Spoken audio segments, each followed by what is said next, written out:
It is really my privilege and pleasure to be speaking to somebody who I've known for a couple months already, but really your Torah has really animated me, specifically over the last couple of weeks. Rav DovBer Pinson, thank you so much for joining today. So I wanted to talk about the concept of Teshuva. We start every year talking about Teshuva, and we have this childlike conception of Teshuva, which is taking your lists of what's right and what's wrong and squaring up our lives to see how many, points, checklists, I'm doing this wrong, but I'd like to submit and really hear your thoughts and reflect on this particular moment and what Teshuva means, particularly in the aftermath of these world-changing events we see antisemitism coming, we see divisiveness within the Jewish community. And I sometimes feel like the normal lens that we have for Teshuva is very insufficient in moments like this because it presupposes that we have the right checklist. And I want to begin by asking you, in a moment like this, how do you think we should, if at all, be reframing what it means to do Teshuva? It's a very good question. Chazal say, the sages say that the word va'ata and now, va'ata lashon tshuva. When the Torah says va'ata now, this moment, that's tshuva. So this can be multiple things. It doesn't mean that every moment you should do tshuva. A person should be always in a state of tshuva. But it also means to be in the moment, to be fully present in the moment. What's occurring in the moment is part of the process of tshuva. In order for a person to do tshuva, you have to also know what is happening right now in your life as an individual and life as a collective. And when we understand what is happening in the very present moment, we can understand what we're trying to achieve. So, because a lot of times we have a certain, like you say, presupposed ideas or different notions that we have. So, we're saying tshuva is, a year ago tshuva meant this for me, because I was in this state of my life, and tshuva meant a certain type of return to the way I was then. But if you're now new, and every moment we're new, because we're constantly evolving at every single moment, we have to always ask ourselves, what is in the present moment? What is the things that is the issues? And what is tshuva for? And what's the type of tshuva? And I think there's two ways how to do this. In a classic, like more Kabbalistic or language of the Zohar, there's something that's called tshuva tata, the lower level of tshuva, and there's something called tshuva ilah, which is the higher level of tshuva. Tshuva tata, the lower level of tshuva, is when you deal with details. Like you'll say, okay, I did this wrong or that wrong, I messed up here, I missed a line here, let me try to realign myself. And you're dealing with details. And that's one way of doing things. Tshuva ilah is really to think about what is the cause that's causing all these misalignments. If a person says, let's say an example. Let's say a person says, I'm when I'm davening, when I'm praying, I can't focus my attention. My mind is all scattered. Okay, that's a possibility that people suffer with this. And then they say, but if I look about things, if I'm really honest with myself and I think, and so what am I thinking about when I'm trying to daven? I'm thinking about interpersonal relationships, or I'm thinking about money. Let's say, okay, we'll use an example. Then you'll find that when you're thinking about money, let's say if money is an issue to you, that you're thinking about it, that when you're thinking about money, you can think about it for 20 hours straight. So what is that really telling you? It's telling you that money is more important than davening. That's what really, the machshava zar, this foreign thought that keeps on popping up into your mind, is telling you what is important to you. Like, I really care about this more than that. That's why I'm struggling with these things. So when you talk about tshuva, what we're trying to really do is trying to get to the essence of the issue. What is the reason why I'm acting misaligned? If I'm acting out, let's say, to my child or to my spouse or towards my community in a certain way and it's negative and I feel like I'm being judgmental or angry and I'm losing my temper, whatever it is that negative thing is, tshuva means to ask yourself, what is the root source of this behavior? Not just to fix the actual behavior itself, because that's, like you say, it's just fixing details, but it's not really dealing with the real issue. But really to find out what is the depth of what's going on. And that's where tshuva occurs. So tshuva, in its big definition, is it's like a recalibration, like a reorientation, to reorient yourself in a correct way. And since there's these huge, titanic shifts that are happening in this world, especially in the Jewish world, and I think in the Western world as a whole, Western civilization as we know it is going to shift dramatically in the next 20, 30 years. and democracies and everything. The whole world is shifting in very strong ways. Jews are a center part of that, at least in our dialogue, in our conversation. We always have to think that way, and it's true in our lives. We have to think, what does it mean? What does it mean to be a Jew in the 21st century today? What does it mean to be a Jew if you're in exile in the diaspora, if you're living outside of Israel? What does it mean to be a Jew in the diaspora? I don't know if that's a good word, but Sure. To be there. And then our relationship it's almost forced upon for Jews all over the world to have some type of connection with Eretz Yisrael, which is much more than it used to be. It used to be if you live, even 3-4 years ago, and you were living a comfortable life, I don't know, in Teaneck or in Monroe, and you were living, or wherever you're living, it doesn't matter, and you're even practicing Judaism and you're taking yourself seriously, your Judaism very seriously, you can almost live with a certain level of impartiality or like not connection with the land of Israel. Yeah, I'm living my life. I'm doing the thing. I'm doing mitzvahs. I'm doing halacha. I don't have to contend with that. It's not. I think we call that. I grew up this way. It's like non-Zionism. I'm not anti. I'm not for. Exactly. It's not an issue. I don't really think about it. It's not really an issue. Maybe I go visit Israel once in a while. I have friends there, family. I go there, but I don't have like a real, theological relationship. Correct. There's nothing. State. It doesn't mean anything to me. Right. Exactly. But I think now Jews, it's certainly for secular Jews. This is quote unquote. I don't want to say secular Jews, but Jews that are less practicing, in actual halacha, like spiritual practice, Jewish practice. I think it's much more. It's much more pronounced. I want to ask this more bluntly, where you're going. We've seen an incredible awakening in the non-Orthodox world. Incredible. Because people, for the first time, if they hadn't gone to yeshiva, they didn't go to Jewish education, they're feeling the tangible weight of their Jewish identity. Correct. And they're asking that most obvious question of, like, what does this mean to me in this moment? On the flip side, and maybe I've been overly critical, but I would like to hear you weigh on this. In some senses, I feel like the commitment and the consistency, the passion of the Orthodox community, where I affiliate and it seems you affiliate, could sometimes be an impediment to the act of Teshuva as recalibration itself. And let me articulate it. What I'm seeing is that when you start with a blank slate and you have this awakening, I never thought about my Jewish identity. You start with this blank, beautiful canvas. It's empty, right? Or there's not as much writing on it. There's not as much voices from the past, chirping in your ear how to make sense of a moment. So okay, you'll start from scratch. Maybe it's a little bit later in life, but you can do something very beautiful. The Orthodox community is not waking up to a blank slate about what the meaning of Jewish identity is. We are carrying a approach to our Yiddishkeit that predates the United States of America. Sure. You could date it, we would like to say we date back to Har Sinai, to Sinai. Let's talk more sociologically, the word being an Orthodox Jew and being kind of cordoned off, let's call it 150 years old, 200 years old. A German idea.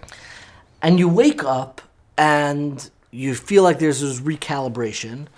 But recalibration, when you're already connected to a tradition, to a Masorah, I follow halacha, we have a yeshiva, I have my rabbeim, they have their approach to this, I've received it.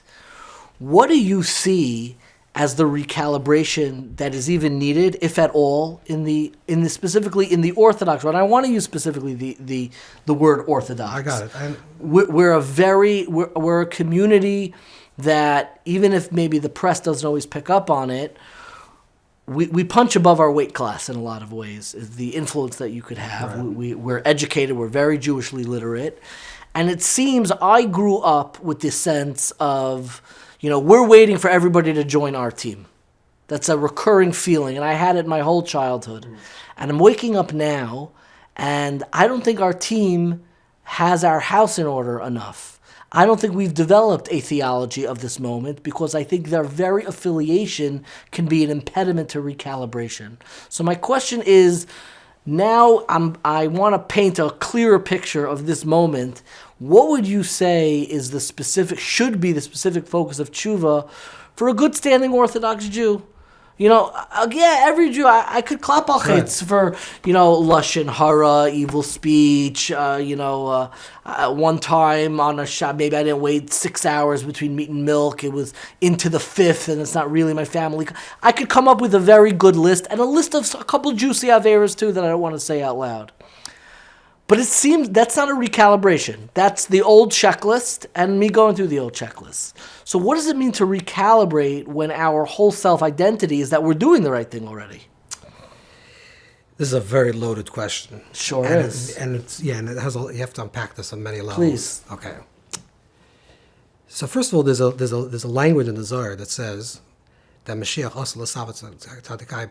that Mashiach eventually, the redemptive state is that he'll make even the tzaddikim do tshuva, even the righteous, which is exactly talking to your point, where someone that's righteous, why are they doing tshuva? I know I did everything right. I'm doing everything correctly. Why would I need to be doing tshuva?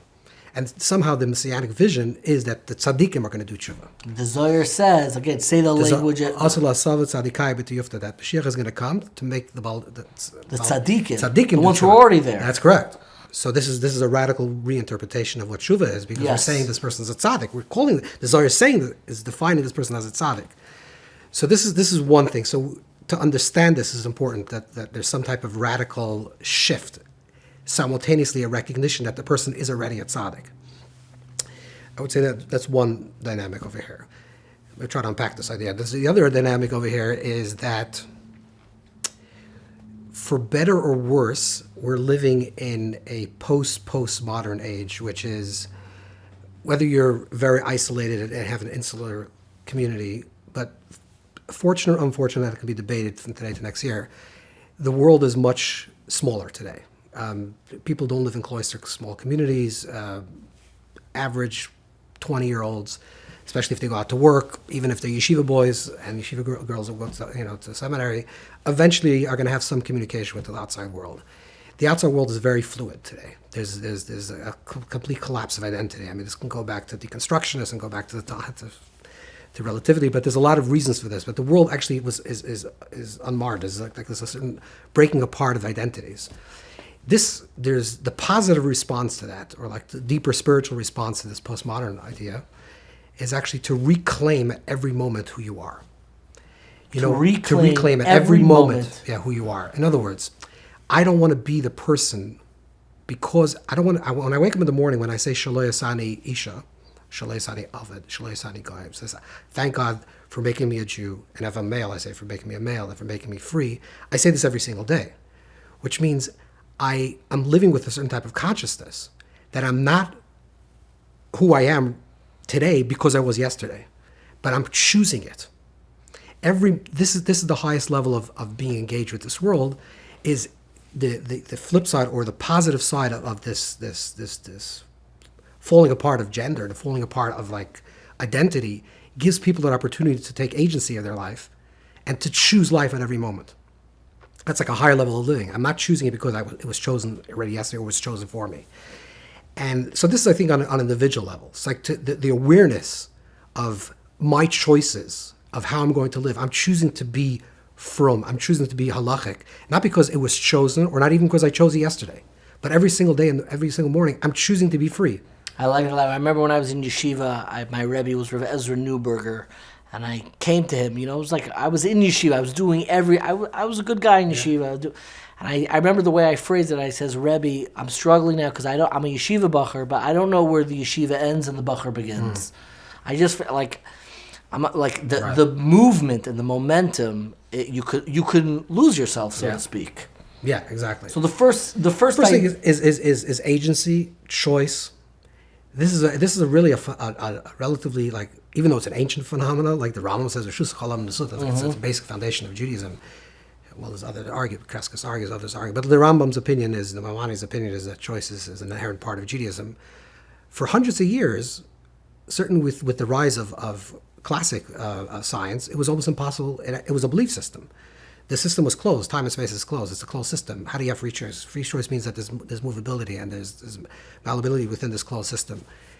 But we were gifted with the events that happened in the early 1900s, which actually opened up a whole way new of understanding the world. That time and space are actually not absolutes, and time and space are interconnected. And consciousness is the observer observes, and that affects the observer, which actually means that you are a participator in creation, not just an observer of creation, not just an effect of creation, which gives rise... What you're making reference to is the notion that came up during the discovery of quantum, that the only way to understand the nature of the smallest building blocks of existence, because they have properties that seem to be contradictory, is it?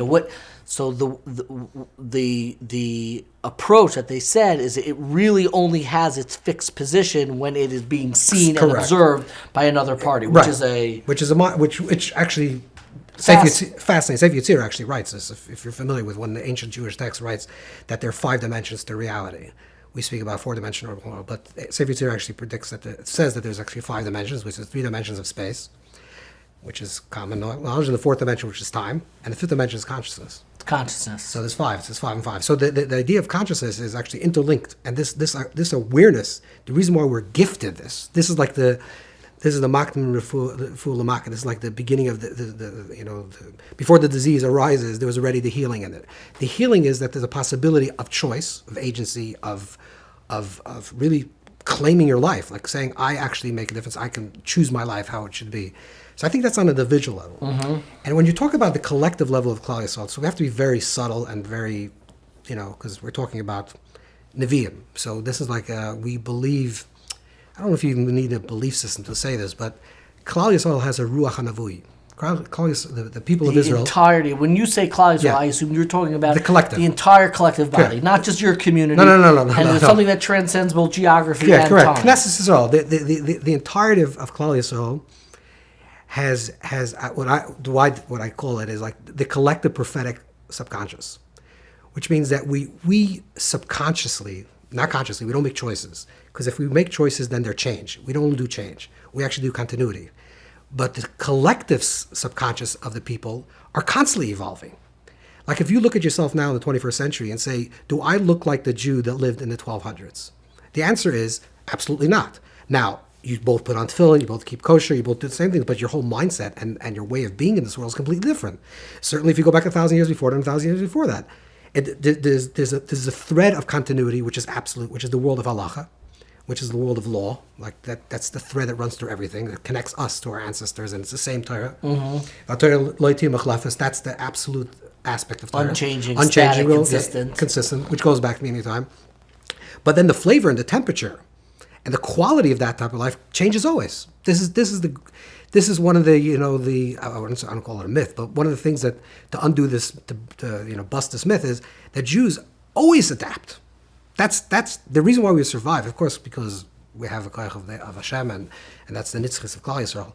But on a pshat level, on a literal level, one of the reasons why we survive is because we know how to adapt constantly. We're very adaptive. We pick up. It's very slow. There's a saying from the Rebbe Rashab, the 5th CHABAD Rebbe. He said it in a different context, but it's actually something like that we can bring into the conversation. He said that the halachic world, the frum world, you call it the Orthodox world, is 50 years behind the world. That's what he said. That's what he said. 50 years. It's always 50 years behind. To almost like we're going to hang back. That's exactly what you say. See how it plays out. But not consciously choose, okay, this is a good, this we're going to adopt it, adopt that. And we're not going to do that, because then if it's conscious, the individuals of Klal Yisrael, the individuals of the collective could be Rishoyim. I mean, Chas V'Shalom, we should say Rishoyim, but could be misaligned and miscorrected. The collective is the prophetic vision. So we have to follow the collective, not the individual. If someone comes along and says, I'm going to do a revolution because this is a new way of doing things, and that's the way it's going to be, you dismiss that's dismissed. We don't do revolutions in Yiddishkeit. What we do, and this continues doing this, there's Achsidus, there's Arizal, there's Ramchal, there's Rashash, there's constantly these Torahs that arise, is there's something that comes up, and it's presented, and Klal Yisrael, the collective, decides whether this is actually a correct stream of the Messiah and a correct evolving of Torah Sheba'al Peh, because the Torah Sheba'al Peh is constantly evolving.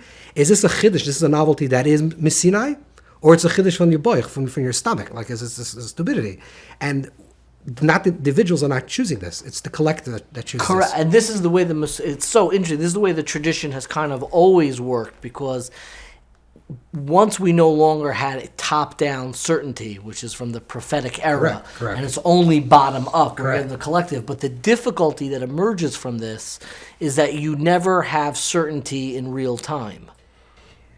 What you're saying is actually correct. Which is actually correct, because the functioning of Torah Sheba'al Peh, of the oral tradition, which is the exile tradition, is time, is man, correct, versus space. But Space is the written Torah, which is correct. static. Static. This is it. This is the land. In the land, this is the Torah that we receive. These are the prophets that we have. And the Rambam points out, just for our listeners, that the Rambam, he just shares the acronym, but so many kind of develop it that the acronym for the 6 orders of the Mishnah, Right. form the word Zra, Moed, Nashim, Nezikim, Kachim, Taharos, form the term Zman Nakat as an acronym, meaning choosing time. Correct. And time unfolds. Yes. So I will know tomorrow what it's going to bring tomorrow, but I'm in the process. Time is process oriented, and space is immediacy. But here's the interesting thing that's happening to Klal Yisrael.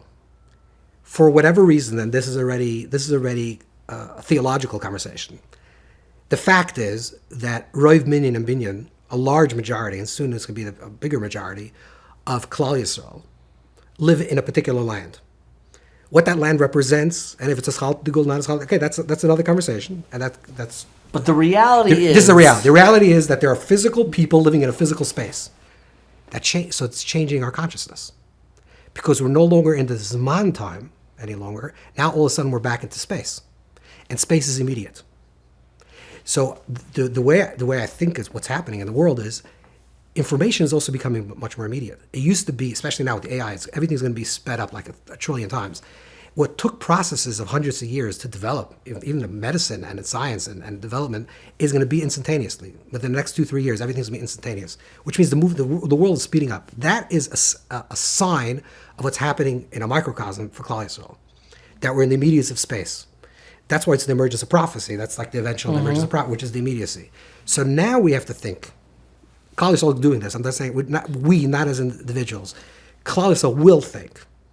Because the Ruach HaNevui, the prophetic... That internal prophetic instinct that we carry is in tune to this, will understand the immediacy of the issues that has to be presented immediately, not over time. So you're understand? I do. So it's actually, you're saying because we don't really know what to do in the moment because it's Zman, it's unfolding. Yes. Like if you lived in times of Baal Shem Tov, and you're a regular Jew and you want to know, is Baal Shem Tov, is it a correct version? Exactly. Or not? I don't know.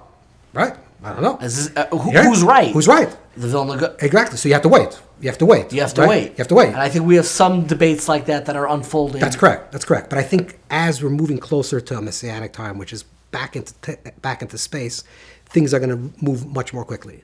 I can't tell you how it works because we're not there. But I feel it in my kishkas, I don't know if that's the right word. Yeah. That your own individual intuition that this is actually happening. There's an emergence of the immediacy of revelation. But I want you to come back to the question of, and again, I love Yiddishkeit and I love the Orthodox community and I love our approach, but I'm very worried about it. I'm worried because it cultivates so much commitment and so much passion. You can become attached to not the underlying values, but like the packaging and how it appears. And it can be much harder to let go of. And I find it dispiriting, even keeping in mind what you're saying, which is I have no idea, me, David Beshevkin, if my thoughts are right or wrong. I honestly don't know. Mm-hmm. But I do sometimes feel a sense of almost sadness, and I wouldn't call it despair, but concern, that very often it's the communities that are most committed to Torah and to halachic observance that have the hardest time responding to the moment. And the flip side of that, which is partially could be true, right? That could be an observation, that there's tremendous creativity that's coming also from that same place. Some of the contemporary creative people that are writing Torah, that are teaching Torah, some of the creative ones are coming from the inside of that world. Sure. So now it may be expressed in certain jargon and certain ways of writing that it doesn't appear to be. I don't want to call it a revolution because that's antithetical to what I'm trying to say, because it's a revolution from within. So it's like it's an organic revolution. That's a great word. So I think you're seeing that, and I think that the main reason why not to be despaired, in my opinion, is because Klal Yisrael is okay. Klal Yisrael is okay. We've always been okay. Throughout all of our history, we figured it out. And we've always moved into the right directions. Sometimes it took a little longer, sometimes a little shorter. I think things are starting to speed up. Maybe it's because you're not a little, you're older than me, you're at a different stage in life, and you've had experiences with really, I mean, you sat by the Lubavitcher Rebbe and you've been exposed to more, but it does affect me specifically when I look at the more typical establishment leadership.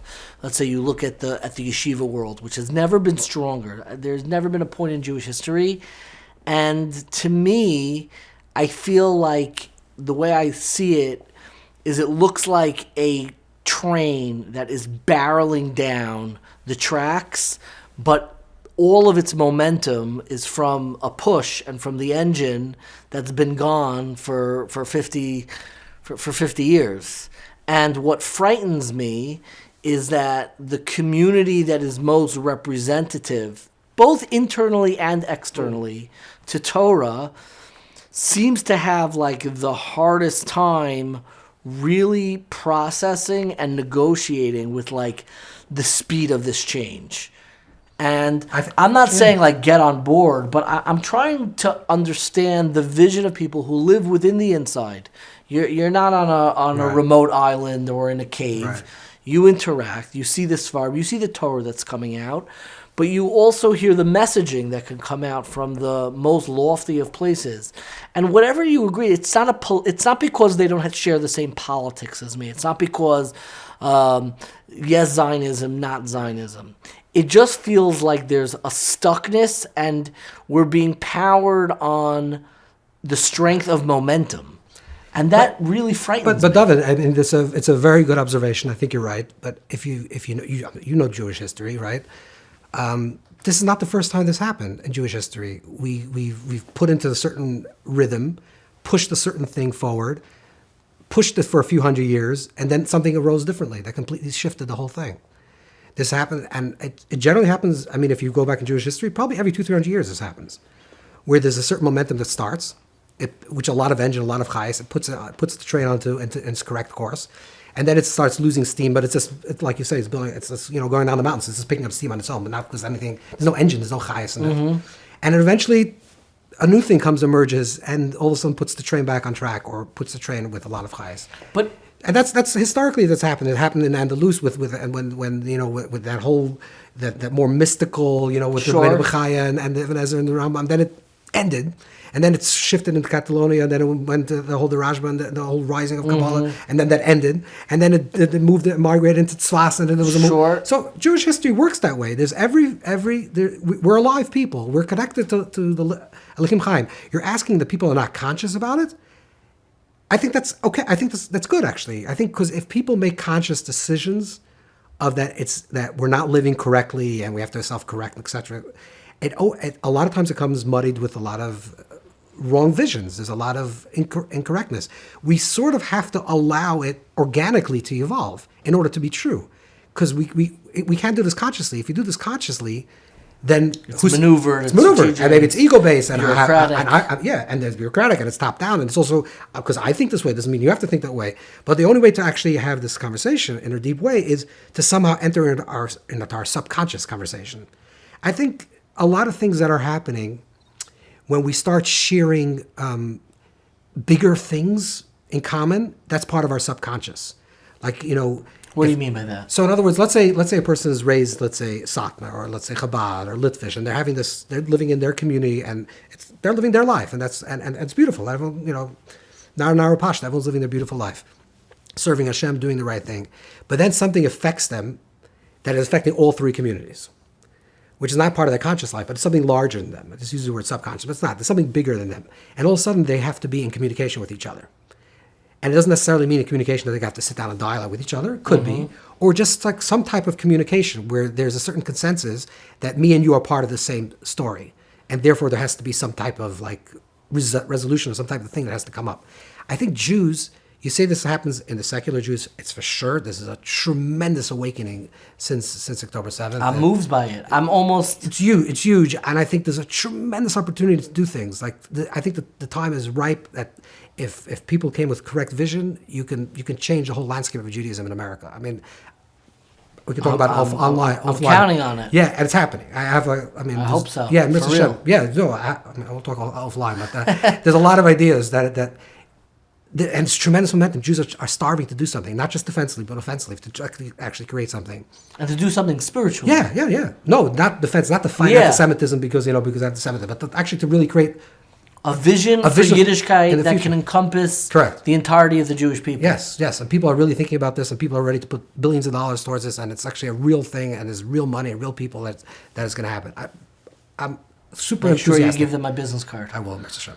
But I think also the frum world and the Haredi world, the more insular world, is waking up to a reality. Now you can't. It sometimes starts with the peripheral, because that's why a lot of times things change. You know, Baal Shem Tov. We use the Baal Shem Tov as an example. The first Talmidim of the Baal Shem Tov, in Poland in the 1700s or 1700s, which is the golden era of Jews in Poland, in the greater Polish Empire, there were 10 basic families. There were 10 prominent families. They were all rich and all had money. The Lurias, the Horowitzes, the Margolias. Yeah, we have, they publish the actual tax records from the time when we see where the Baal Shem Tov lived. Correct. And his stipend. And his stipend that he got. So what I'm saying is, like, originally the Baal Shem, the Talmidim Baal Shem, the original Talmidim Baal Shem. 10 people. But they were not from the major influential families. They were from the peripheral. They weren't the Horowitzes and the Shapiros and those big prominent families. Well, all the Rabbanim came from them. Then eventually, a Horowitz fell on the Chayz in Lublin, the Pinchas Vakaritz. Eventually, because the peripheral was such a big light there, and people became the establishment. And that became the establishment. All the Chassidish Rebbes, the first Chassidish Rebbes, like in the second, third generation, were all from these established families. And I think that's the way new ideas circulate and percolate and evolve. There's a tremendous thirst on the peripheral in the very Haredi communities for something that's deep. People are searching for this. People are searching for something that's authentic and something that's real and something that's deep and meaningful. Sincere and deep, and something that's really talks to them in this moment. People are also realizing for the first time that they have to understand the relationship with Eretz Yisrael, what that means. I'm not talking about, again, non-Zionist. Not what party you're supporting. Correct, nothing to do with that. Actually has to do with... What does this mean? What does it mean that we actually are people that have that nationhood, that we're not just any Sol Uma El B'Torah, which is our Sagrot in the 900s. That pause, because that's a very important line. It's a crucial line that very often when I have these conversations, I had that conversation like this online where I was having a dialogue with somebody who I respect and admire a lot. We see the world very differently. He lives in Lakewood. His name is Eli. And when I was saying that we need to articulate a new vision for Yiddishkeit that can reach the entirety of the Jewish people, that anybody with the Jewish identity entitles you to something. So his answer, the counter, was quoting this line from the Rasag, which you could repeat. Just it's not exactly the quote, you know that, but it's close. It's also in Arabic. That the only ingredient that allows us to be a distinct nation is our connection to Torah, which is basically saying the boundaries of who we are is a Torah. Is who's connected to Torah and who's not. Correct. Which is a very serious gerrymandering of the lines of Jewish history. But you have to understand Rav Saadia in his time. The big issue that Rav Saadia dealt with, most of his farm that he wrote with, is against the Karaites. So there was a lot of contention. Correct. So there was a reason I'm saying for that. gerrymandering, if we apply that Yeah. That would X out. Correct. But my Bubby, my Zaidi. Correct. And there's the Klal Yisrael is called, I know we're going from topic to topic, but Klal Yisrael is called Ummah, which is which is oilness, which is like the weakest definition. Yeah. Like more like Sartre says, like the anti-Semite creates the Jew. Like what the circumstance of the external creates the internal. That's the lowest level. And then there's the Eda. Klal Yisrael is Adas Yisrael, which we give testimony, witness. Atam Eda, you're my witness, which is Torah and Yiddishkeit. That's. But then we're Goy. We're a Goy Echad. That's the first vision that Avraham Avinu, that our first ancestor receives. We're a nation. We're a nation. Not Goyim, plural. We're one nation, Goya. That's Gvi Achas. We're one body. My mother would always tell me, when I was growing up, would not let me use the term Goy to describe non-Jews, because she said, we're also described as Goy. On the contrary. Yeah. I later found the Teshuva from Shlomo Kluger. Rather. He said difference between Goyim and Goy. Yeah, which kind of hurts my mother's heart a little bit, but I know, familiar with that. It's okay, my mom, to miss one Teshuva from Shlomo Kluger, just not too many. Exactly. So the point is that Klal Yisrael, yes, we're Ummah B'Torah, of course. That's what we stand for. We stand for something, and I think even secular Jews are looking for that. Yes. What do Jews stand for? But on the very, very simple and almost like the visceral, primitive level, we're actually a people. We're a goy echad ba'aretz. This is the vision. So what does it mean to be a goy echad? What does it actually mean? We never thought about this question because we were able to teach Torah, maybe possibly to non-Jews in a conversation. There were some big Gdolei Yisrael that did, and certainly the Baal Shem pushed the idea of Shabbat Mitzvah. There was a conversation of the Rambam did that, but to teach non-Jews Torah, or at least Torah of Achs Hashem and mitzvahs. And then there's another conversation which all of a sudden we're actually also a nation, actually like a people. Yeah. And what does that mean to be a people? Like we for thousands of years we didn't know this. Forget about the whole Mashiach issue or not. It feels like in the Jewish people, when a young couple gets married and they move in, and they have their first house or apartment or whatever it is, the way we describe it sometimes is they're playing house. Right. Because they don't really know that they're in charge, and they still go shopping at their mother's house. To me, that feels like where the Jewish people are right now. We're still playing nation. Correct. Like that we're really in charge of this country. But the truth is we haven't been for thousands of years. Right? So we weren't a nation. We weren't in one location. Forget about, being a nation. We actually didn't live next to each other. So all of a sudden it's forcing a new conversation. Yes. Whether we like it or not, there's a new conversation. Ashkenazim conversation with Sfardim, with Mizrachim, Chabad with Litvak with Polish. Everyone is having a conversation. There's a collective conversation. And it's on a very immediate level, security. Everyone and also security. Orthodox, non-Orthodox. Yeah, everyone. The whole Yes. Jewish world we're all of a sudden becoming aware that we're actually all in this together. There's a goy echad ba'aretz, and Jews in America, or Jews throughout the world, are waking up to that awareness that what's happening to a Yid to a Jew in Eretz Yisrael is actually part of my story. It wasn't just another story, and it's like, okay, that's a Zionist story, anti-Zionist story. It doesn't really matter to me, and I live comfortably in America. But all of a sudden, wait a second, actually, it does matter to me. Because they look at me as being part of Israel, whether I like it or not. They're identifying me, and I'm an anti-Zionist. I hate Israel. I hate the state. I know, but they don't look at you that way. They look at you as a Jew and represent part of this nation. So that consciousness of what it means to be a or lagoyim, to be a light to the nations, as a nation, not just only in Torah. I don't say not only, but with Torah. But how to run a country? But not only to run the country, but what does it mean to be a Jew running the country? What does it mean to be a policeman that's Jewish? Or I should say better yet, what does it mean to be a Jewish policeman? What does it mean to be a Jewish general in an army? What does it mean to a Jewish janitor? It shifts our minds. Because all of a sudden we have to do things that we haven't done in thousands of years. We're very cerebral people. We're in the mind, and we always live in the conception. Develop an approach. Yeah, we develop an approach how to survive and how to live, and learning Torah, which is a very conceptual idea, and it's portable. But all of a sudden, there's actual things that have to be taken care of. There's pipes that have to be fixed.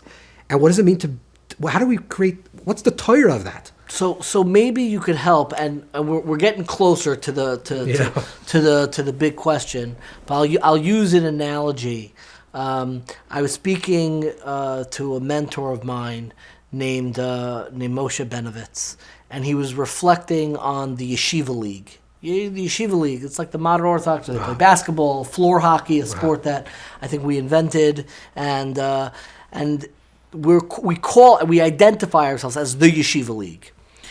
And Rabbi Benovitz said something that was very profound to me. He said, if the yeshiva doesn't change the way the league operates, the message that we're sending is that yeshiva is really zero and it's league. Because if we don't develop our own approach, if 0 plus 1 equals 1, it's not adding any value. So my question to that is, when you step out of the bubbles that we've built, that gave us that sense of purpose and identity, and now we're recalibrating and entering that wider world where we almost need to develop a new language to articulate what is it that Judaism is. That question being asked by somebody who's one of the tzaddikim, he's knowledgeable and he's learned a ton. He listens to, Sruly Bornstein and Eli Stefanski and his Daf Yomi and all this. What's the first? How does he even confront that question? It almost feels like a chutzpah. You wanting me to do Teshuva, to reflect on the question of what Judaism means? Forget it. You don't think in the big way. I got it. I understand. It's a chutzpah. And it is a chutzpah because you're a little tiny you. maybe you're a great you, but you have your own prism and own way of thinking about things, so it could be incorrect, it could be totally wrong. The question is a yachid question. Forget about the klal. An individual. The question is as an individual, when I walk down the street, right? Maybe I used to walk down the street and tuck my head down. Let's say I work in the business, or I meet other people that are non-Jews, and I used my interaction to them was, mechanical, like transactional, like hello, goodbye, and that's it. But now the world, this person is now looking to me for something. They're looking to me to say either you're a good person, you stand for righteousness, you stand for God, what you hate. You're standing for something.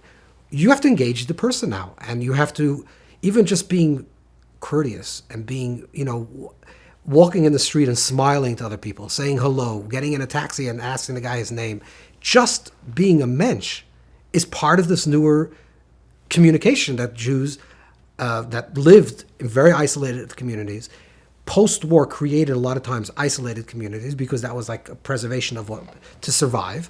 But now that world is crumbling, and people are out there anyway, so that it's almost like, I'm not saying you have to do it; it's already there. So now the question is, what? Now that it's open already, and you're in conversation with the world at large, find out what is the conversation. What do you talk to represent? What do you represent? What is it? I understand you're from Jew and you keep halacha and you connect with Hashem, but what is there something that you can present to the non-Jew? It could be maybe midos, just like I'm just a kinder person. When I walk in the street, to me the biggest kiddush Hashem is when someone walks, like Gemara says that's kiddush Hashem, and you look at that the sanctification of Hashem's name is when a person looks at a Jew and says, wow, that's a specimen of a beautiful person. Look how they're walking and they're talking and the way they speak and the way they eat and the way they interact. That's someone that's connected to something that's higher. We have a responsibility to be this way now because the world is waiting to see that. I want to shift and maybe hear your perspective, like on a personal level. Yeah. Meaning, one of the reasons why I have a very hard time listening to rabbis talk about Teshuva or talk to me about Teshuva, because there are people who I respect greatly and they may know a lot of Torah, but they have the same triggers and trauma. They have the same, they can be pulled back into the same smallness as anyone else. And I see with myself, I sometimes get to lecture and be the knower in the room, the one who has all the answers. And I know, Yodea Maris Nafsho, I know my own interiority and my own limitations. And I'm in it with everybody else. Like, I don't have any information, that nobody else doesn't have access to.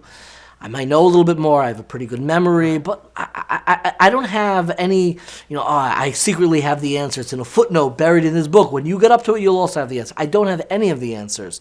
I have an approach of trying to contend. Right. For you, as a person, as a lecturer, how did this shift, if at all, affect you in any way? Did you have to change at all in the last... I look at this current state that we're in, feels like began during COVID, and we're still riding a rapidly changing world. But I like to hear from people who are usually on the other side. They're on the mic telling us what to do. How, if at all, did it affect you and change you? It's hard to know if it's like with age or other things that change, but...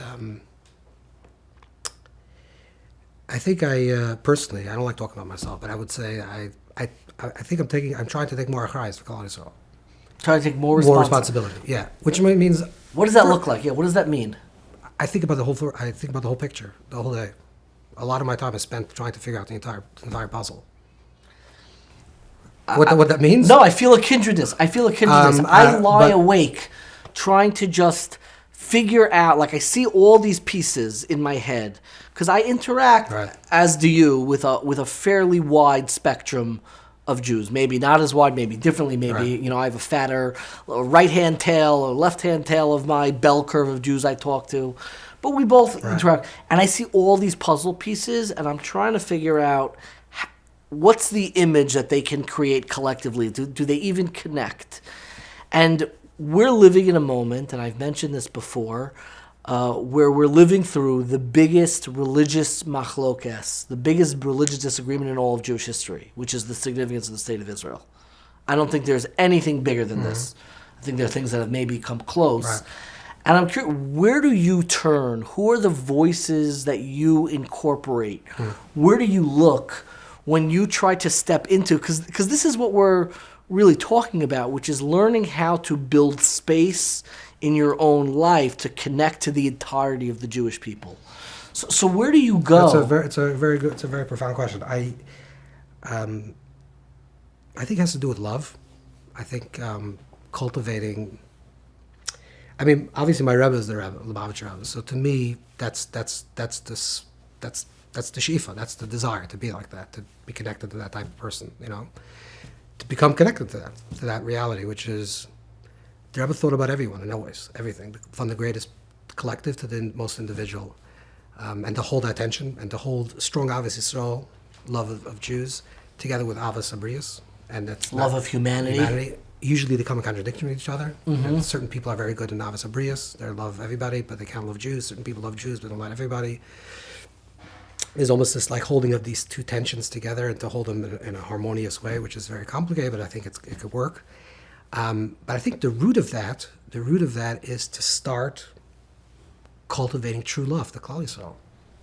Tell me more. So, in other words, I think when we talk about mitzvah, a person has to love, Jews mostly. I just want to pause because this thing, and every year Tisha B'Av, it's in every program, it's in everything, and I feel like we talk about this, but it's weaponized. It becomes the very barrier for accomplishing it. Correct. Because when we talk about loving other Jews, we talk our type. the good ones. Right, exactly. The good ones. And it's very hard to step into the space and realize that we are, you could think of different reasons, but Judaism is structured as a familial, unchosen identity. This is, this Pascal I wrote that. I mean, that's like some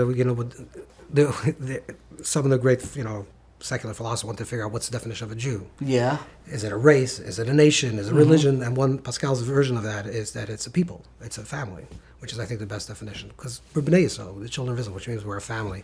But when someone's looking to step out, our communities are insular. I think the avoda of Teshuva for many is connecting to that vision of God as Avinu, God as Father, being a part of a family. I think that's where we're getting to that. In other words, I think love, the root of the love is, like the Alter Rebbe writes in Tanya, in this classic work on Hasidic philosophy, in Perek Lamed Vei, chapter 32, which is Lev, like the heart, is for a father, that's the language. Like, we're all alike, and we only have one father. There's one father for us, which is when we recognize, we hear about another Jew that's in pain, and it doesn't look like us, doesn't practice Judaism the way we understand Judaism, doesn't look like us, is not in the From or Haredi, not even in the zip code. Do we feel that same visceral pain? Because Chas v'Shalom, in a community, if you hear someone, let's say a friend of yours or a neighbor of yours, someone that you know, God forbid to say these words, lost a child or struggling, you feel the pain. It's like it's a visceral reaction. Could you start cultivating the same type of real feelings for Klal Yisrael? And the dveikus, the unity that we have, just like we said before about space, the real dveikus to tzaddikim today, in my opinion, is, David tzaddikim already passed on, but the dveikus to the living tzaddik today, to have a connection to a living, the righteous character. The character is Klal Yisrael, is the collective. Meaning it's not an individual. It's not finding. No. I found a new Rebbe. No. I feel like now every 15 minutes there's a new guy. Yeah. It's not that. What do you mean by that? Tell me more about this. The collective, like we said before, is the tzaddik. Knesset Yisrael is the tzaddik. The tzaddik is Knesset Yisrael. The collective of all of us is always righteous, is always pure, is always holy, is always connected. It's the individuals that sometimes mess up and move out of that collective.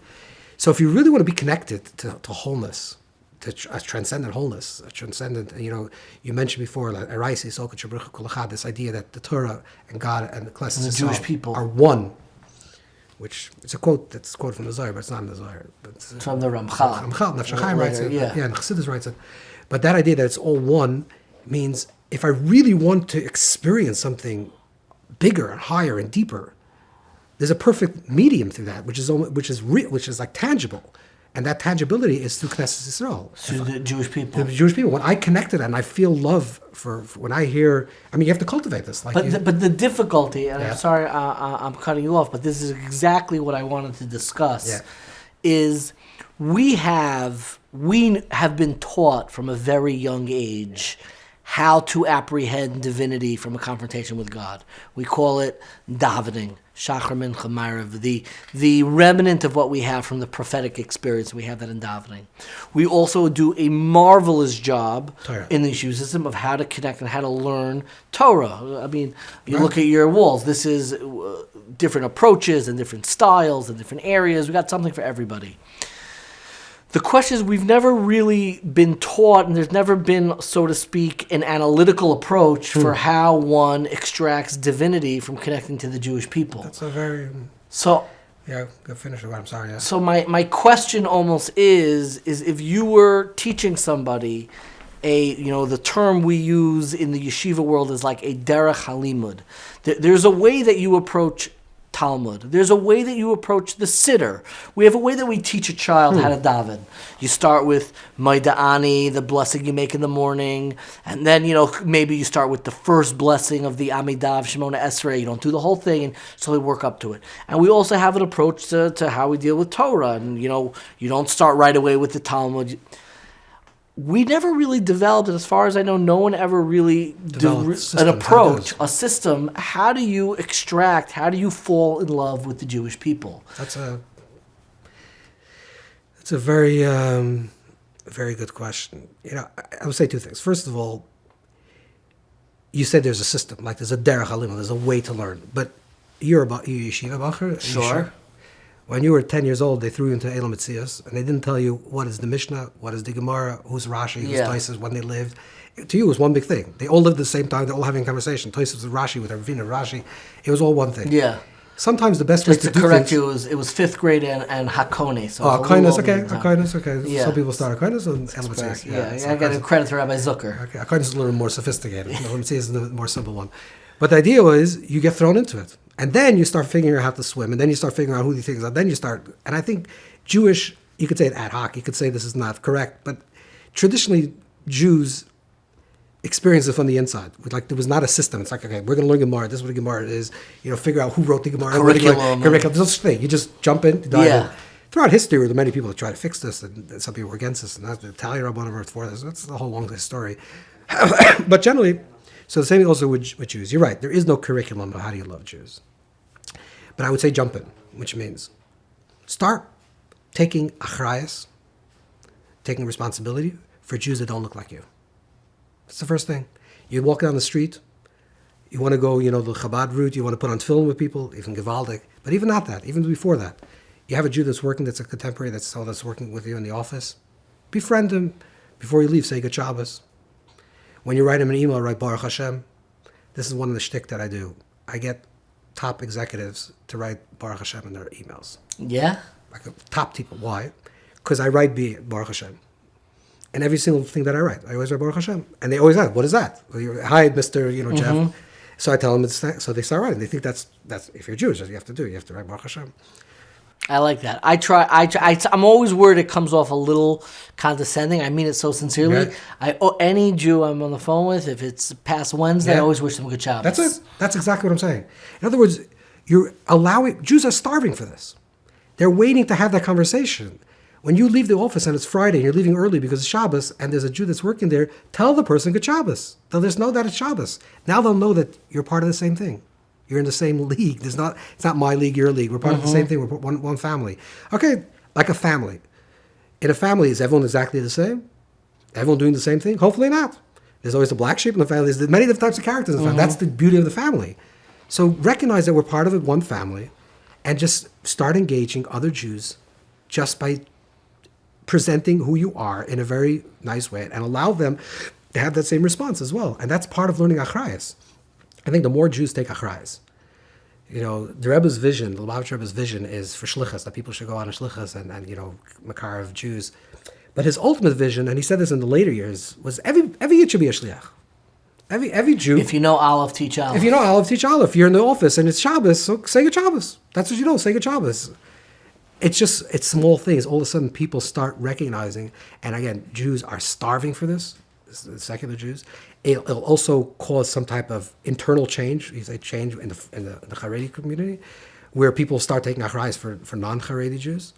And I'm not talking about kiruv even. Correct. You're not talking about a program, no, or not profession, a or a profession, livelihood. nothing. Just the way. Keep your job. Keep your job. Do your thing. Exactly. Just engage. And then becomes part of the bigger conversation, which is that the world is also waiting for Jews to say what they are. No one's telling the world what are Jews. You know, there's a lot of news about Jews and a lot of noise about Jews, but there's no one Jew that says, this is what we are, this is what we believe in, this is what we stand for, this is our vision. Why aren't we doing that? And you'll say that Christ and the cloud. Forget about the cloud, forget about the collective. Talk about you as an individual. You walk into the office, you walk with the yarmulke, say what that is. The reason why I wear this cap is to remind me that there's a year to be Yer Shamayim. Okay, now I know what you stand for. You stand for God. You stand for something that's higher. Just say it. Let's start expressing our vision. When we talk about Or Lagoyim, A is in the Goy Achabaretz. That you talk about Teshuva. This is the Teshuva. This is the Teshuva that's where, whether we're conscious or unconscious. You know, there's Soif Yisrael Lasas Teshuva. Right? At the end of the day, we were given a promise that we're all the arc of history is long, exactly, but it bends towards Teshuva. Exactly. The arc of history paraphrase Martin Luther King Jr. Correct. The arc of history is moving towards the return. It means everyone, the collectives, everyone's going to get there. We have to make sure, as individuals, that we're part of that process. So let's participate in that process. We're going to say everyone's going to get back into Teshuva. Everyone's going to get to that place. So why don't we take achrayus? Why don't we take responsibility to be part of that conversation, both for within Klal Yisrael, within Knesset Yisrael, and within the world at large. And I think when you talk about antisemitism, you talk about negativity, you talk about all these things, these are nonsense, because that's the details. That's not the root of the problem. The root of the problem is, on the bigger level, is that Jews are not respecting themselves. They're not saying what they believe, and they're not showing who they are. You know, I'm going to tell you something strange. You're not going to believe me, but I have witnesses. I travel to Europe often, at least 2 or 3 times a year. I walk like this in the streets. Everyone says, "You walk like this in Europe?" I said, "Yeah, why not? I wish I walked like put on a baseball cap." I walk like this, yeah. They'll never tell. They'll never tell. So I never, ever, not once, had an anti-Semitic slur said against me. Ever. I never had an anti-Semitic incident. Ever. In your whole life? My whole life. Never. Not in France, not in Amsterdam, not in England. Never. Last in the winter, I went with a bunch of Jews. We went to the Amalfi Coast. It was like a retreat. And then we went to go to, the people wanted to go see the coast, you know. So I said, okay, I'll go. I'll come. My wife said, I'll go. I said, you're going to go like this? I said, what should I go like? Yeah, I'm going to go like this. I said, no, it's a problem. Punching a baseball hat. Yeah, I said, there's antisemitism. He says, you watch, I'm not going to have one anti-Semitic act. So I went. My wife was there, and a bunch of people, everyone was standing around. We get out of this van, and right away, an Italian guy comes running over and starts.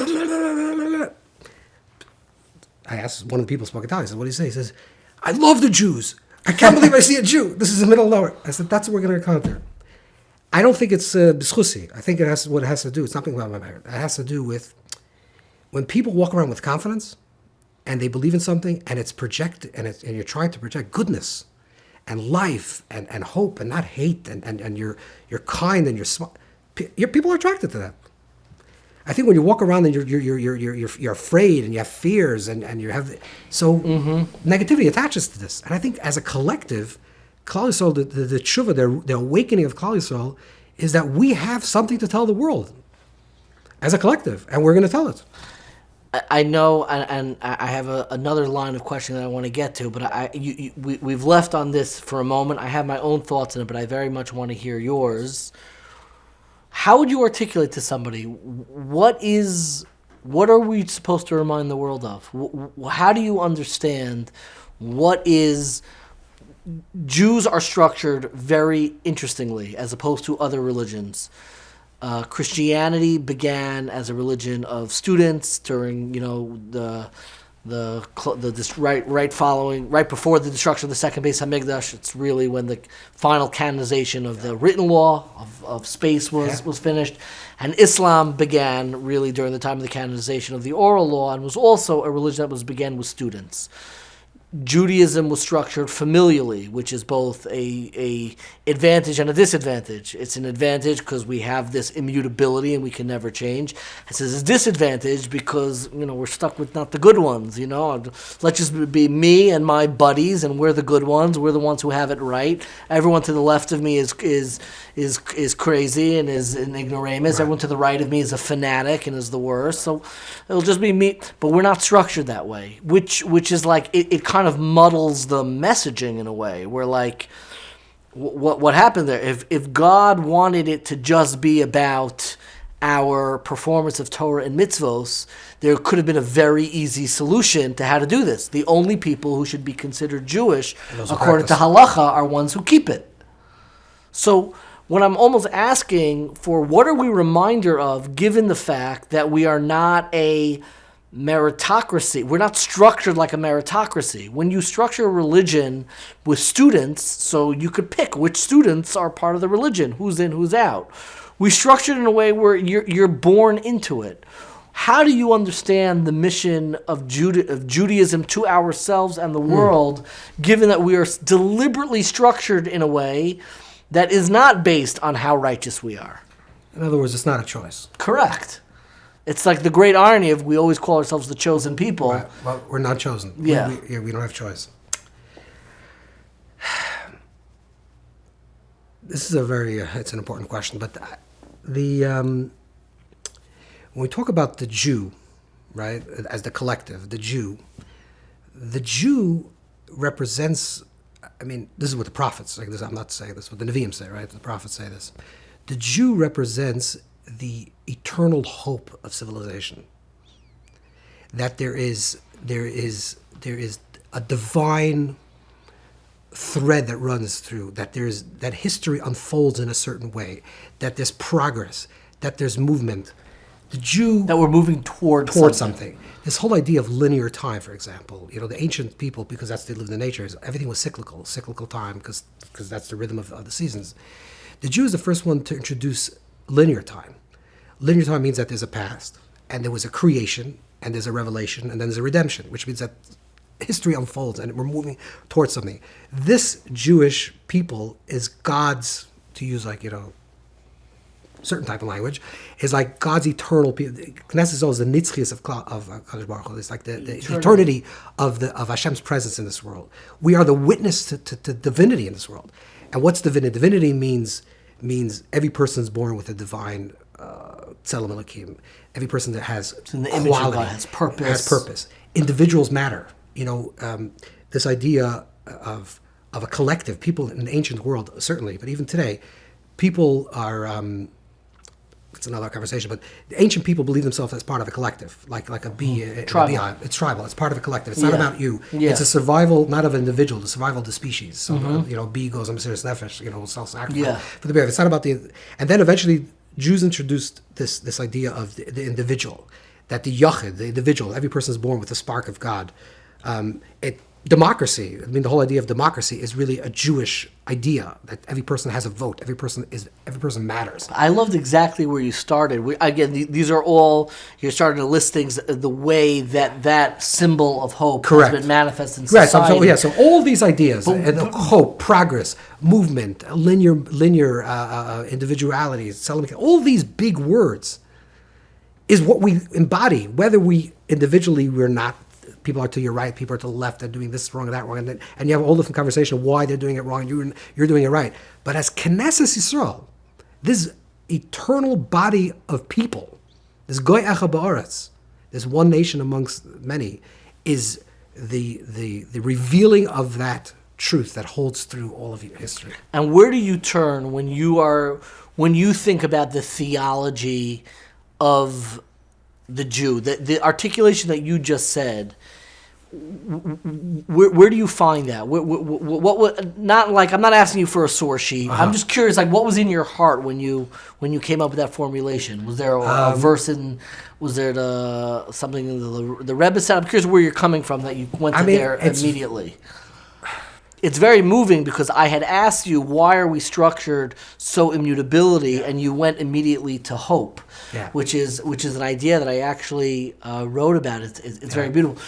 The whole notion of being able to have hope means that you could never be completely lost. So we're based on this immutable identity, which I always found very beautiful. That in the second paragraph of Aleinu, which is this closing prayer that we say always at the end of all of the Shachris, Mincha, Maariv 3 times a day. The second paragraph is all about hope, called Al Kain Nekava, therefore we hope. And I believe the Avudraham cites, who was one of the commentators that we have on the Siddur, that the second paragraph was written by Achan, who was the very figure who we learn of the immutability of Jewish identity. And Al Kain Nakavi says this is an acronym where he kind of signed his name, Ayin Chaf Nun. But I'm curious for you, where were you coming from that immediately, what is our reminder for the world? And you went immediately to the way that we structure time and hope in the future.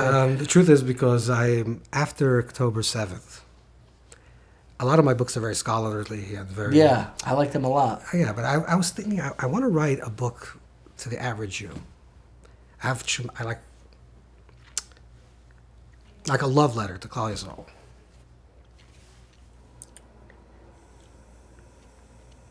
I was thinking, what am I going to write? I'm going to write about the high ideas, big ideas. Lumdus, what am I going to write? History, what am I going to write? Kabbalah. Yeah, what am I going to write? And I sat down. It has not been written, but I started writing because I just had this big chukka to write this big desire to write it. And that's what came out. I'm like, I want to tell you why you should walk around proud in this world. Why you shouldn't feel like you're a bad person. Why you shouldn't feel because the world is against you. And why is the world against you? Because we represent something that's such the opposite of everything that's everything that's physical dies. That's the nature of reality, and you represent eternity. And it's an affront. And the Jew to woke culture and to a lot of this culture is sort of a remnant of what was. This whole idea of identity, that the Jew holds so strong to his identity after thousands of years is a total clash to what the modern woke culture, even though it was created by Jews. Correct. It was created by Jews because Jews felt that identity with we're always contending with our correct. Identity. It actually turned out very bad in the 1900s and 20th century because nationalism and all that affected the Jew very bad because you're not part of the Jew. You're not part of the nationalist story. And we had a separate identity. So what Jews after the war did said, okay, so let's forget about our identity. Let's create cultures that don't have identity and open borders and all this. It was all a Jewish conception. But we're still Jews. That's the tension over here. That's the paradox. That even the most secular Jew is a Jew, no matter what. I love what you're saying, and it reminded me immediately that, as far as I know, the Jewish people are only collectively the holder of one Guinness World Record. We are in the Guinness Book of World Records, the Jewish people. And what are we in the Guinness Book of World Records for? Do you know? The oldest functioning calendar. There you go. Our calendar is in the Guinness Book of World Records. Okay. The oldest still in use functioning calendar is the Jewish calendar, which tells you a lot about the notion of time and that process and always moving forward. And I think, by the way, this, if you talk about what the Jew can contribute to the world, even like people living in the land of Israel, the Am Yisrael that's living in Eretz Yisrael, it's actually this. Like, what does it mean to be a people that are very open to the world and yet very strongly identify with being who they are?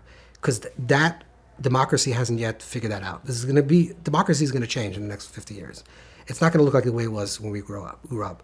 Because democracy reached its extreme. The extreme was that we gave power to the individual to such extreme that the individuals are actually running the state. And that doesn't work. You need a collective. Yes. And the individuals have voice in the collective, but the collective fell apart. There is no America anymore. There is no Europe anymore. There's no country identity.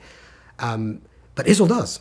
Israel actually has an identity, a very strong identity, and it's a democracy. And I think those two things is actually be a light unto the nations of what does it mean to be a people that are individuals and part of a collective. I love this idea, and I think in some ways it's kind of these kind of conversations that can serve as some glimmer of an approach for not an actual curriculum, but some approach for how to learn how to fall in love and talk to Jewish people. It's in many ways, it's the kernel of the messianic idea that's behind 1840 from our very beginning, which I mentioned to you before, which was a messianic year. But if you'll allow me to shift to something almost personal, I've never quite done this before, and for some reason I feel like you're somebody who could help guide me. I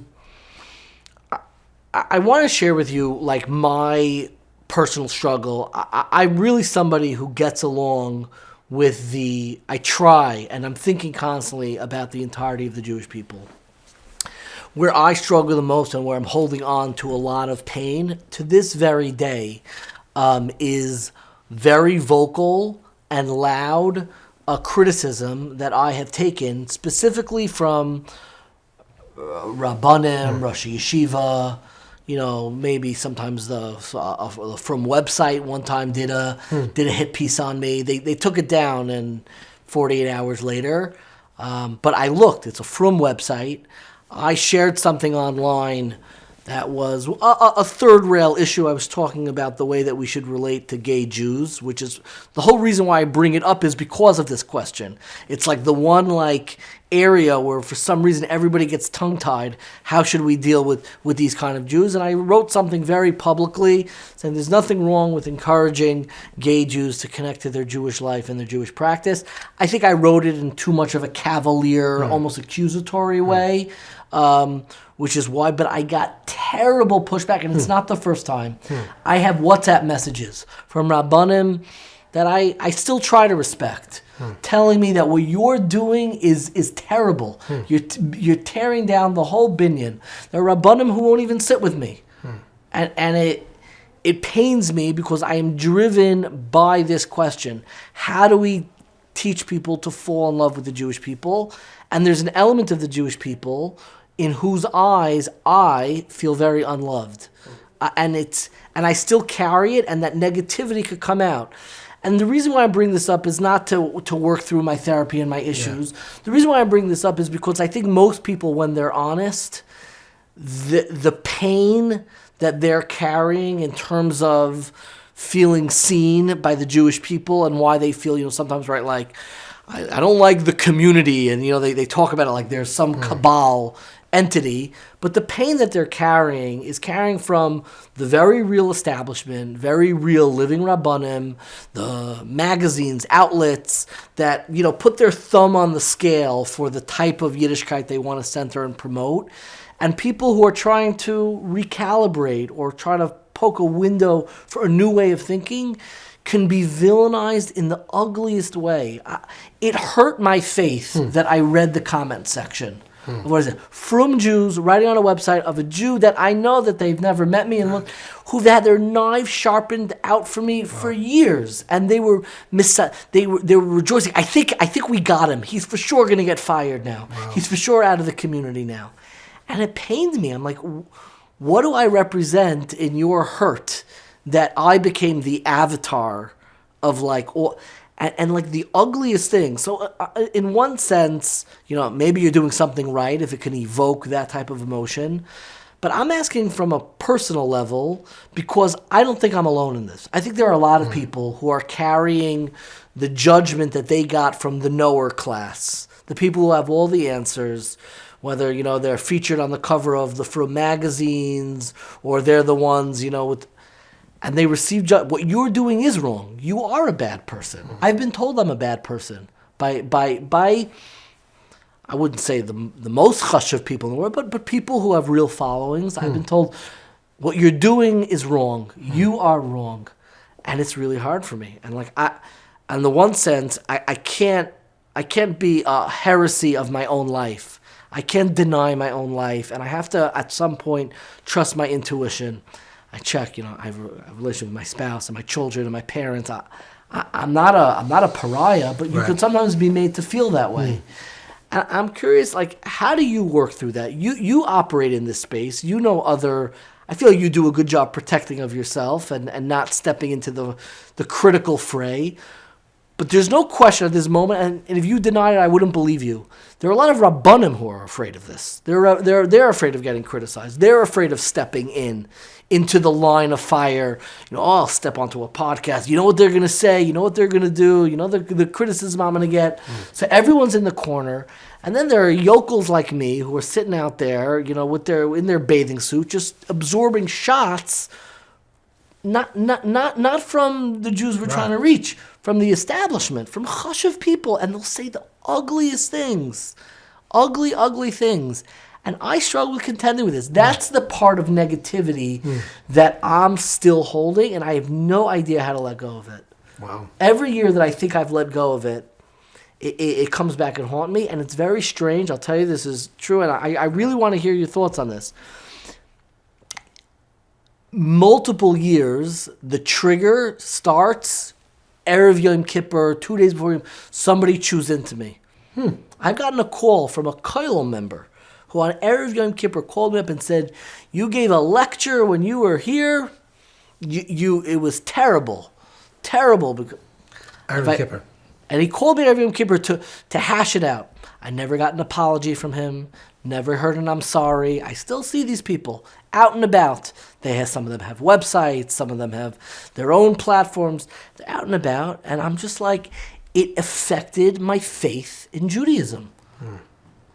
That it's coming from the top and that it can be weaponized in such a way that you look at somebody who's just, I'm mamish trying, and I'm trying to do good things. I know I miss, like everybody misses. But the bite, when the community bites you back, it's like in Eicha, when God is described as both the sanctuary and the pursuer. I feel that way sometimes, and I don't think I'm alone. I hear you. There's a lot. Sure, there is. I think. I mean, I'm not giving you advice, but I'm saying, what? Give someone this advice who their pain is not coming from. Okay, I would say first of all, a person always can be a person. Arav Kolel, that's not somebody. A person's close to themselves, so they always try to. They're not really being a correct judge sometimes. This idea of a asay l'charav, like you have someone that you trust, or a knei l'chachav, or a friend, a rabbi or a friend, someone you really trust. If you feel, I'm not saying you should feel, but if you do feel like, okay, is this something that I should be doing? Is this the right thing to do? Is this should be put out? Talk it over to someone. So when you make that decision, it doesn't come from me. Because I think a lot of times people that ingest negativity from other people, it's like an ayin hara thing. Yeah. Which means, but ayin hara only works if you actually believe that you don't deserve it. Yeah, I think I do believe. Right. I think they broke through a lot. Right. Of In other walls. words, that's why it's being so affected to you. If they're affecting you because you're actually yourself doubting yourself. Maybe I'm actually doing something wrong. Right. So that's why 100%. Right. Very good. Yes. So I think what the way to make sure that doesn't happen is you have someone that you actually speak to, this certain Rav or someone that you respect, and this person has a good understanding who you are, what you're trying to do, and the world at large. Or someone that's connected to your vision, and you run it by, and you say, okay, this is what the podcast, this thing that I want to do, this is the thing that I want to write. Do you think it's okay? It's not okay. So you're not personal. If this person gives an okay, then all of a sudden you say, like, okay, that's. We actually set that up. Okay, but that will actually work internally for yourself because you'll feel that certain. For sure. For sure. Like for me, a lot of it is like, okay, my Rebbe is the Rebbe, the Lubavitcher Rebbe. He did things that are not necessarily, a lot of Frum Jews didn't agree with what he did. And to be honest, he was pained by it. I know this for a fact, is that there was times that he really felt hurt. From the criticism. There was once How do you know that? I know the story. Someone told me the story that it happened to him. The person repeated the story over to someone that I heard the story. That it was in the Lamed. I'm not going to say who this was, but there was a big Gadol Yisrael that came out very strongly against the Rebbe. The Rebbe spoke about it was on Tebi or the Yom Kippur War, one of the wars, and the Rebbe said it's Nissim, it's miracles, this, and someone came out very strongly against it and wrote the Rebbe a very sharp letter, and also published it in the newspapers. And the Rebbe came to like a Farbrengen, and he looked very down. He was like down.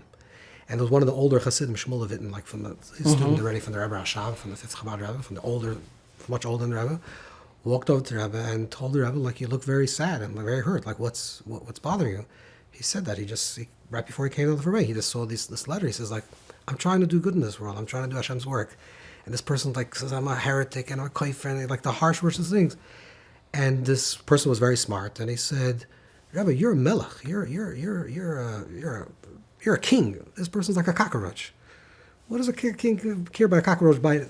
So the Rebbe said, you ever got bitten by a cockroach or by a mosquito? It hurts. He says, even though it's a cockroach. It doesn't say I'm not a cockroach. So I know who I am. I know that I'm doing the right thing. But even a mosquito can hurt.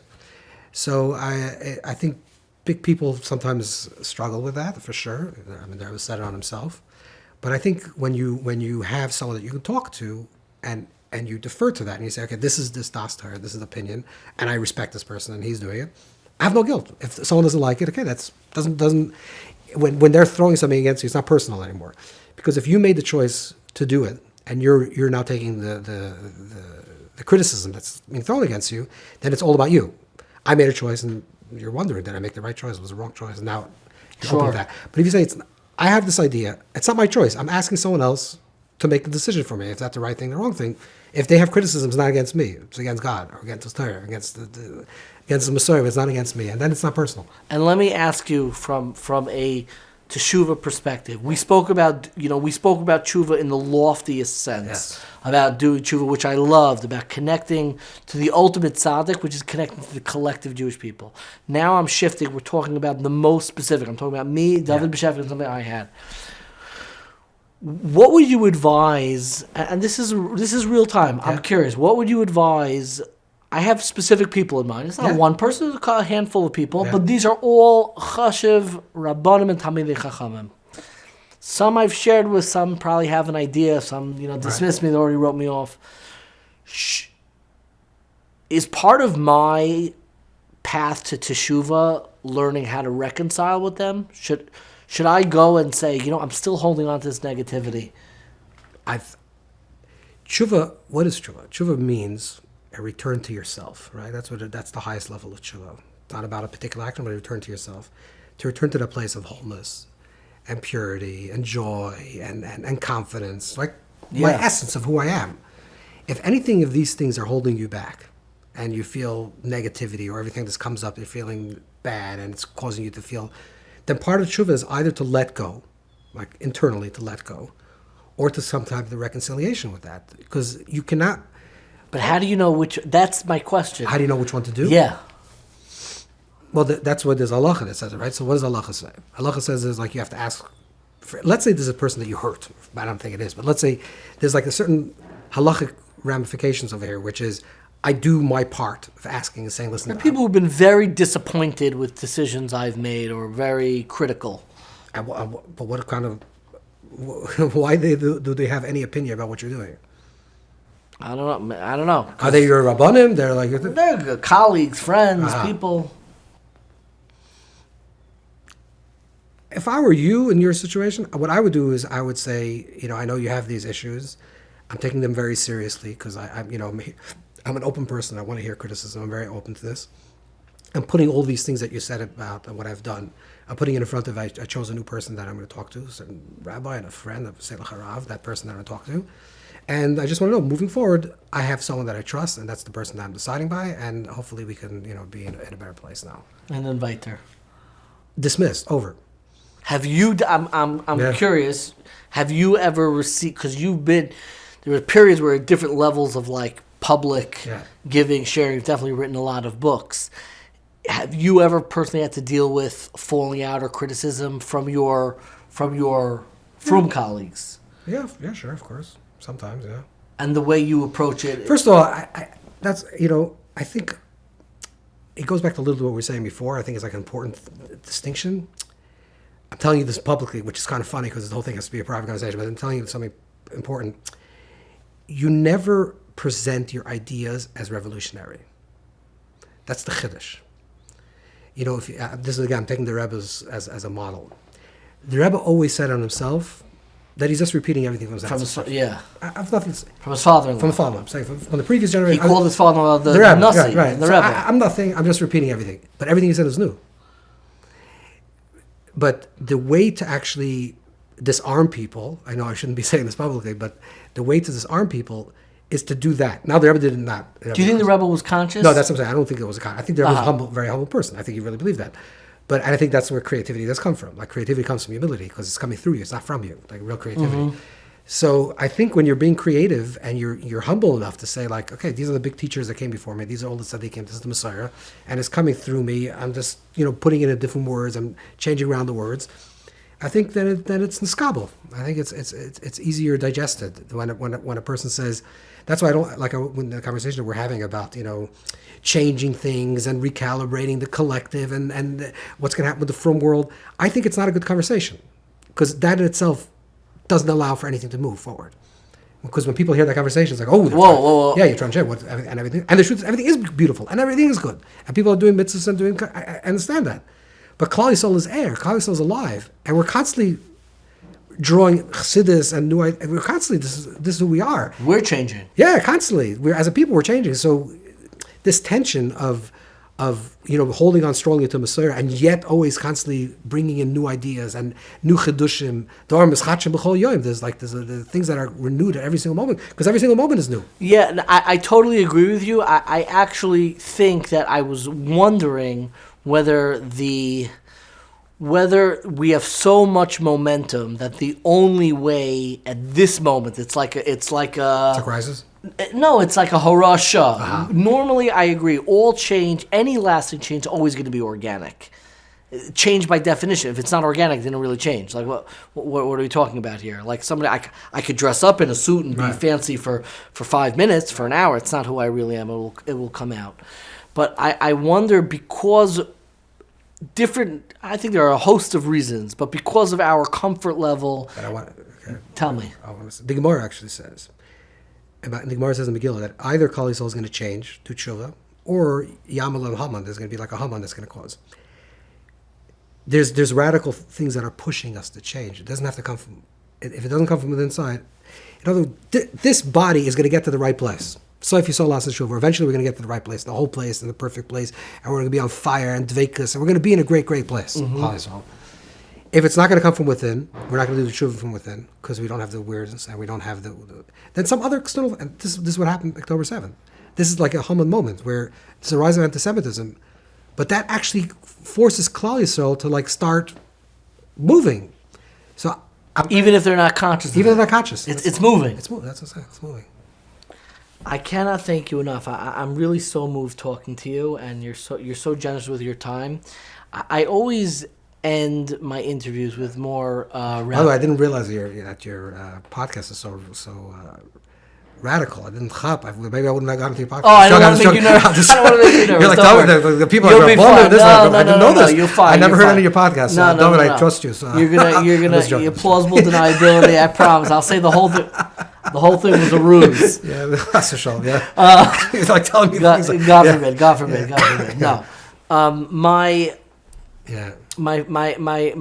always end my interviews with more rapid fire questions, and I wanted to hear, especially because you have such an incredible library, if there are specific books, thinkers, Torah Svarim that you think can serve as a template for this moment in a world that is so rapidly moving, and obviously the world is always moving, but where almost the velocity speeds up, where the rate of change changes and is greater, and watching Rabbanim and specific thinkers and specific moments, or what would you recommend for somebody who's looking for a template, looking for some comfort, whether it's in Hebrew or in English, just let me know which one. Interesting. What comes to mind for you? The Torah of this moment, so to speak. The Torah of this moment is the Torah of Mashiach. Is the Torah of Mashiach. I think the Lubavitcher Rebbe is a lot of the Torah of Mashiach. I think that's the revelation of Torah of Mashiach.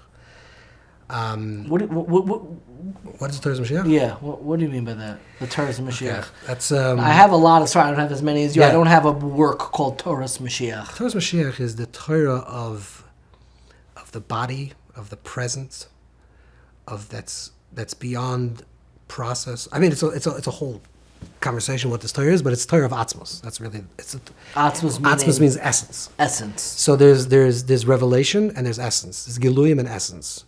A lot of the Torah, and that's the difference between presence. I actually wrote a book of this called Presence and Process. And one is presence oriented, which is the immediacy of the moment, and also the immediacy of space, and the immediacy of the body, because that's immediate, versus process, which is time and conception, ideas. Sure. A lot of the Torah that we have throughout exile is a Torah of process. I'm talking about the Pneumius of Torah. I'm not, obviously, Gemara is also process, but a lot of the Machshava is connected to process, ideas that are floating and are evolving and developing. And then there's the Torah of immediacy, like right here, right now, you. That's the Torah the Rebbe tried to reveal. Where you can have it in that moment. In this moment, exactly. Another thing I would say, two things I would say. First of all, I always like the Psalm that I'm reading right now. So that's like my thing. Same. You can't tell me. I read it yesterday. It's over. Today I'm reading something. Today I'm reading the new Ksavim that came out from the Ari's writings, whatever. That's very exciting to me. Third thing, I love Svarim that ask good questions. I'm not looking for answers.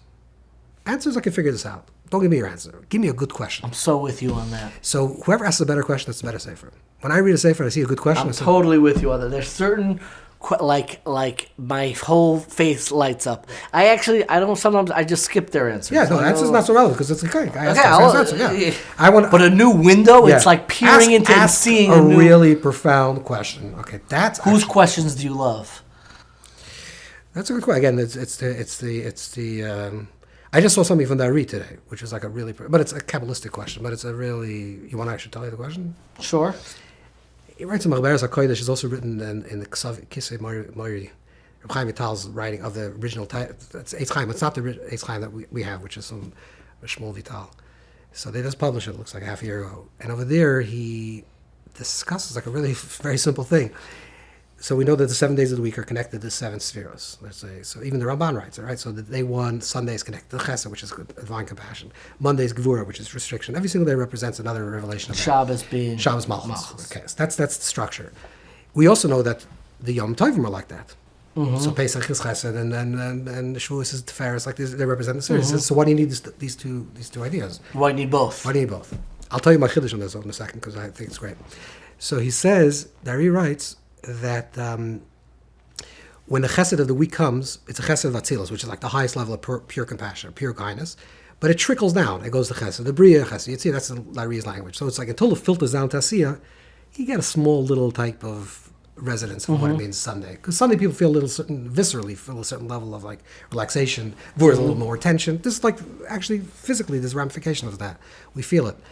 He says what happens on Pesach on these days is that there's an opening of chesed, pure chesed, is drops into this world. So you feel like Hashem loves you. That's Pesach. And so it's a structure and it's a minor structure. The Leshem, who's this Kabbalist from the school of the Gra. So the Leshem writes, I don't know if this is a long dark Torah, but the Leshem writes that that in the future, it says that all the Yom Tovim will eventually become nullified. The Rambam writes that in Filchus. Besides Purim and Chanukah, Purim and Yom Kippur. Anyways, the Leshem writes why. He says because what will happen is that every Sunday will be Pesach. Every Monday will be Shavuos. Every Tuesday will be Rosh Chodesh. I said that's what the Leshem is basing on the Ari. Because now we're living in a state where there's so many blockages that really every Sunday is Pesach. Pesach is just a revelation of Chesed. We just don't see it anymore because there are blockages. So we need a special Pesach time that we're going to feel it. But we're going to come to a state of consciousness that every day is Pesach. Every Sunday is Pesach. Every day is Monday. That is really fascinating. Wow. That's really interesting. I wonder, it just brought to mind, there was someone who was influenced by the thought of the Arizal, who actually tried to usher in a messianic revolution that did not work out. But one of the first things that he did was celebrating all of the holidays in 1 week. Yeah, I wonder if that's connected. People that have a chush to that, of course, all these Mashiach Shkarim, all these false Mashiachs, were false in their time, but they were touching something. They had a nitzah Mashiach. That's for sure.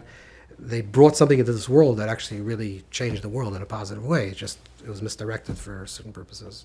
It's really remarkable. I know I'm in the middle of rapid fire questions. No, there are few people who so seamlessly integrate real esoteric wisdom like Kabbalah into their immediate processing of conversation and talk. And it's kind of remarkable that you do that. That like it doesn't just live in like text, but so much of it is like processed in the very way that you. I think it's not only that. I think it has to be processed in the body. Like you have to whenever I learn something or I know something that's true on a very, macro level, and on a very spiritual level, and the cosmos is changing, the question I always ask, and this is important, is like, how does it really relate to me? Like, what does it mean in my personal life?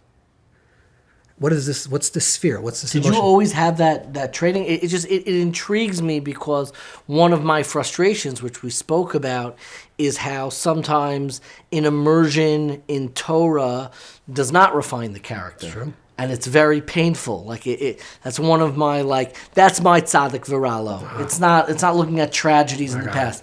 It's looking at how can it be that people, individuals, communities immersed in Torah do not create that sweetness and that welcomeness that we associate with it. And I'm curious for you, was that a conscious choice that so much of your learning is seems to be integrated, or you just had that personality before? It's a very good question. I never really spoke about this, but I'll tell you something very funny. I had two great-grandfathers. Very, very, very chashuva great-grandfathers. They're both Talmidim of the Rebbe Rashab. So all my ancestors are Chabad, and they learned by the Rashab, which is very unusual. All of them. So one was called, I remember this as very clearly as a bacher when I had this. One was Avramela Plotkin, who's a big Gaon, Jewish genius. He's the only person that has smicha from the Rakachava, a written smicha. Oh, wow. Only person in the world. There's a smicha, Wow. the Rakachava wrote him smicha. He was very good friends with Cheska Bronski. He was a big, big genius. This is your great-grandfather? Great-grandfather. Okay. The Rashab even wanted him for an Adam, for his wow. daughter. He's a very big, big person. It's Adam Kol. So he was a big Gaon, Nigla. Like he knew, Shas and Poskim was a big person. I had another great-grandfather called Zalman Moshe. He's the legend amongst Chabad because he's like the mashpia. You know what a mashpia is? Like the spiritual of all the mashpiyim. All the great mashpiyim in the last 50 years, 80 years, were all his students. I play dumb and I try to translate everything, but okay, fine. So mashpia, I've heard. So if you ever heard of Mendel Futavas of Ramah, they're all students of Zalman Moshe. Zalman Moshe was the guy. Zalman Moshe was the. If I show you a picture, you'll understand why. Zalman Moshe was a complete, passionate person. Like. He davened with gaguyim, with crying and longing for 6-7 hours a day, every day, for his whole life. Your great-grandfather. He was Adam God. He was a tzaddik. They ever wrote him tzaddik. That he's a tzaddik. He was Baruch HaKodesh. He was a real, real big person, but all heart. Everything was heart. Very emotional and powerful. And my other guy was all head. My second was Al Moshe used to learn Chassidus the whole day with his thumbnail, Samach Vav, which is it's a major text of the Rashab. For Samach Vav. The classic. Sure. Text. He would take his nail and read 3 lines or 3 words, and sit with it and meditate for 2-3 hours every morning, just 3 words. Which means everything was internal, everything was inside. It wasn't cerebral, it wasn't intellectual. And I remember as a bacher, I remember where I was standing. I was thinking to myself, I love Nigla. I love regular revealed Torah. Yeah, I love Shas and Poskim. I learn every single day Gemara. Lots of Gemara and Poskim. I have real attraction to this from that gene. Yeah. But I also love Kabbalah and Chassidus. It's a heart space. How do I bridge these 2 worlds? Yeah. And are they going to come in conflict with each other? And I remember as a bacher, I was thinking, where do I put my energy? Do I do it there or there? And that was something I don't know if I ever resolved, but in my mind as a young boy, you're I want to be able to really somehow to integrate these 2 types of people into myself. Personalities, and you do see it, and we don't know each other for that long, but I think I'm trying to do that. Yeah. My next question: if somebody gave you a great deal of money and allowed you to take a sabbatical with no responsibilities whatsoever, to go back to school to get a PhD, you have to study something to get a PhD. What do you think the subject and title of your dissertation would be? I'm going to tell you 2 things. First of all, I live my life as if someone gave me a lot of money. I could do whatever I want. Every day. I can do it. I can get up now and go to Hawaii if I want. That's the way I live my life. So that's another question, how I managed to do that. But I live my life this way. So whatever I'm writing that's what I want to write. If you tell me you can take a sabbatical and write, I would probably write what I'm writing right now. That's what I would do. The second question, but let's lead so that was not true. I would say 90% is true, most of the times. The other question is, if there's anything in history I would love to study. I have a certain fascination because of some of my students and I told you this before, about the era of Jews, not in the Provence area, but more in other parts of France. Even like Michela Paris up until that time period of Marah D'asra, but a little earlier, to understand how Jews live. Because we know Ashkenazic Jews, which is German Jews. We know Sephardic Jews, which are from Spain. We know they're colorful. We know the foods they ate. We know the songs they love, or the poetry they have. We know their whole life. We know how they wrote and what they thought. And the Provence Rishonim that's more...